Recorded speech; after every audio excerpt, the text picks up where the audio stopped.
శ్రీ రామకృష్ణ ప్రభ ఛానల్ను చూడండి, మాసపత్రికను చదవండి. భగవాన్ శ్రీరామకృష్ణుల వారు అవతారాన్నెత్తి వచ్చినప్పుడు తన తోడుగా కొంతమందిని తీసుకొచ్చారు. దాంట్లో ముఖ్యంగా శారదమాత, స్వామి వివేకానంద, తరువాత ఆయన సన్యాసి శిష్యులు, తరువాత ఇంకా ఎంతోమంది గృహీ భక్తులు కూడా ఆయనతో పాటు వచ్చారు. వాళ్లలో ముఖ్యంగా నిలబడతారు ఎవరంటే మాస్టర్ మహాశయ్ మహేంద్రనాథ్ గుప్తా. మహేంద్రనాథ్ గుప్తా యొక్క ప్రత్యేకత ఏమిటంటే తన జీవనంలో ఆయన ఎంతో పుస్తకాలు చదివాడు. విద్యాసాగర్ స్కూల్లో ఉపాధ్యాయుడిగా ఆయన పనిచేసేవాడు, హెడ్ మాస్టర్గా కూడా పనిచేశాడు ఆయన. అలాంటి వ్యక్తి ఎంతో మందికి మార్గదర్శనం కూడా చేశారు. అయితే తన స్వంత జీవనంలో సమస్యలు వచ్చినప్పుడు ఎలాంటి ఒక పరిస్థితి వచ్చిందంటే ఆత్మహత్య ఒకే మార్గం అని అనుకున్నాడు. ఆ మనస్సులో ఇలాంటి పరిస్థితులు ఉన్నప్పుడు ఆకస్మికంగా శ్రీరామకృష్ణుల వారిని కలవడం జరుగుతుంది. శ్రీరామకృష్ణుల వారి దగ్గరికి వచ్చినప్పుడు దక్షిణేశ్వరంలో శ్రీరామకృష్ణుల వారిని కలుస్తాడు. కలిసినప్పుడు శ్రీరామకృష్ణుల వారు కొంతమంది భక్తులతో తన గదిలో, దక్షిణేశ్వరం తన గదిలో భగవత్ ప్రసంగంలో చేసుకుంటూ ఉంటారు శ్రీరామకృష్ణుల వారు. మాస్టర్ మహాశయకి దాన్ని చూసి ఎంతో ఆకర్షితుడయ్యాడు. శ్రీరామకృష్ణుల వారు సరళమైన భాషలో భగవంతుడి గురించి, ఆధ్యాత్మిక సత్యం ఎంతో చాలా చక్కగా ఆయన చెప్పేవారు. తరువాత ఇంకోసారి శ్రీరామకృష్ణుల వారిని కలవడానికి వచ్చారు. శ్రీరామకృష్ణుల వారి దగ్గరికి వచ్చినప్పుడు శ్రీరామకృష్ణుల వారు కొన్ని ప్రశ్నలు వేస్తారన్నమాట ఆయనకి. దాంట్లో ఒకటేమిటంటే పెళ్ళి అయిందా అని అడుగుతారు మాస్టర్ మహాశయని. ఆయన అవునండి అంటాడు. తరువాత పిల్లలు ఉన్నారా? అవును. తరువాత శ్రీరామకృష్ణుల వారు అయితే నీ భార్య ఎలాంటిది అని అడుగుతారు. అడిగినప్పుడు మాస్టర్ మహాశయ ఏం చెప్తారంటే మంచిదే, అయితే ఆమె అజ్ఞాని అంటారు. శ్రీరామకృష్ణుల వారు మళ్ళీ నువ్వు జ్ఞానివా అని అడుగుతారు. ఒక విషయం మనం కూడా గమనించాలి. శ్రీరామకృష్ణుల వారిని మామూలుగా నిరక్షరాస్యుడు అంటాం. ఆయన ఏది పుస్తకాలు చదవలేదు. అయితే మాస్టర్ మహాశయ అయితే కల్కట్టా యూనివర్సిటీ గ్రాడ్యుయేట్. పాశ్చాత్య తత్వశాస్త్రము, భారతీయ తత్వశాస్త్రము, రామాయణ, మహాభారత, ఉపనిషత్తు ఇలాంటివన్నీ చదివాడు. తర్వాత ఆ రోజుల్లో కలకత్తాలో మేధావి అని పిలువబడేవాడు. అలాంటి మాస్టర్ మహాశయుని శ్రీరామకృష్ణుల వారు నువ్వు జ్ఞానివా అని అడిగారు. అయితే మాస్టర్ మహాశయలో అప్పుడు ఎలాంటి ఒక మనస్థితి ఉందంటే మంచి ఒక అంశాన్ని గ్రహించడం. అప్పుడు ఆయనకి ఏం తెలిసిందంటే తరువాత రోజులు ఆయన రాసుకుంటాడు. మాస్టర్ మహాశయకి అప్పుడు ఏం తెలిసిందంటే నిజమైన జ్ఞానం అంటే భగవంతుణ్ణి తెలుసుకోవడము, పుస్తక జ్ఞానం అనేది నిజమైన జ్ఞానము కాదు.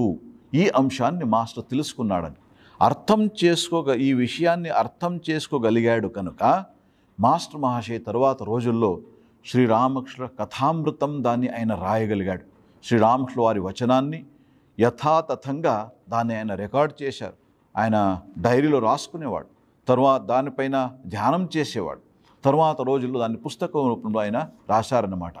అందుకే ఇక్కడ గమనించవలసిన ఒక విషయం ఏమిటంటే ఈ మాస్టర్ మహాశయ్ శ్రీరామకృష్ణుల వారు వేసిన ప్రశ్నకి నువ్వు జ్ఞానివా అని దాన్ని ఆయన ఒక ధనాత్మకమైన దృష్టితో ఆయన తీసుకోగలిగాడు. ఒకవేళ ఆయన అనుకుంటే ఈయన నిరక్షరాస్యుడు నన్ను జ్ఞానమని అడుగుతాడని ఇంకోసారి వచ్చేవాడు కాదు.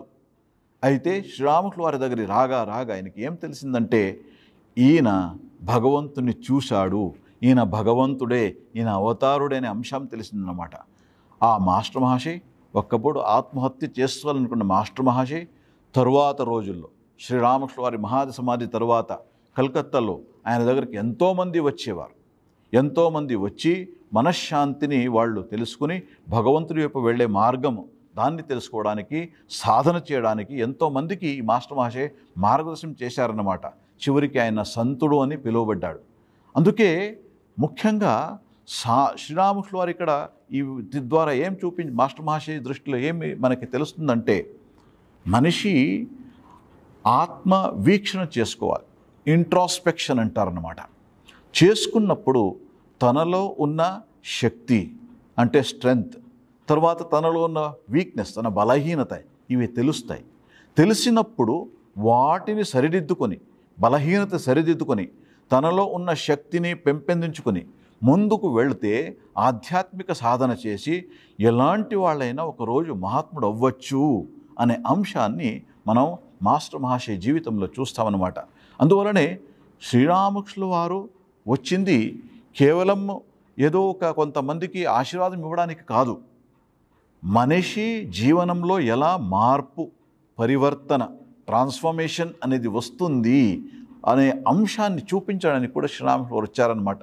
అందుకే ఎలాంటి వాళ్ళైనా సరే సరైన దృక్పథంతో ముందుకు వెళితే ఈ మహాత్ముల ఆశీర్వాదం వలన, శ్రీరామకృష్ణ లాంటి అవతార పురుషుడి యొక్క ఆ కృప వలన మనిషి ఎలా మారుతాడు, సామాన్య వ్యక్తి కూడా ఎలా సంతుడవుతాడనే అంశము మాస్టర్ మహాశయ్ జీవనంలో తెలుస్తుంది. కనుక శ్రీరామకృష్ణ వారి యొక్క అవతారంలో ఆయన ఒక గొప్ప పాత్రని ఆయన పోషించాడు. ఆయన మామూలుగా ఎలా వాల్మీకి ఆయన రామాయణాన్ని రాశాడో, అలాగే వ్యాసుడు భాగవతం రాశాడో, అలాగే మాస్టర్ మహాశయ శ్రీరామకృష్ణ వారి కథామృతం అనే ఈ దాన్ని ఆయన రాశాడు. కనుక అలాంటి ఒక స్థాయికి మనము మాస్టర్ మహాశయ గురించి చెప్పుకోవచ్చు. కనుక మాస్టర్ మహాశయ్ మనకి ఎంతో ఆదర్శంగా నిలబడతాడు.